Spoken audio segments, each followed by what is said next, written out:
How to convert landscape video to portrait in CapCut. Hi everyone, I'm here to assist you today. Without any delay, let's jump right in. First, open CapCut. Click on New Project in here. Then select the video you want to add and press on Add at the bottom right corner of your screen. After your video is imported, at the bottom scroll to the left and you'll find Ratio. Click on Ratio. If you want to post it to TikTok as portrait, you can click on 9:1:6 and then press on tick mark at the bottom right corner of your screen.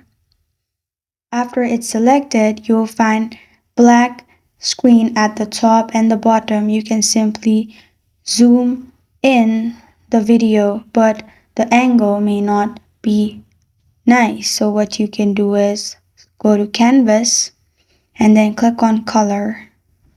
Choose any color you want as your background, or you can also click on blur and blur the sides, as you can see.